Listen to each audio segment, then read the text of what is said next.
কি গেম খেলছো তোমরা? তোমরা কি গেম? কি গেম? Frozen game. ও, তুমি কি করতে এসছো? পিকনিক ফান হচ্ছে, মজা লাগছে। তোমার ফ্রেন্ডরা কখন আসবে? কেউ তো এখনো এলো না।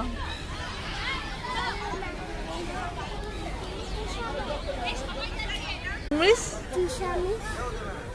তৃষা মিস তো আমি তো জানি না, এখনো আসেনি তৃষা মিস।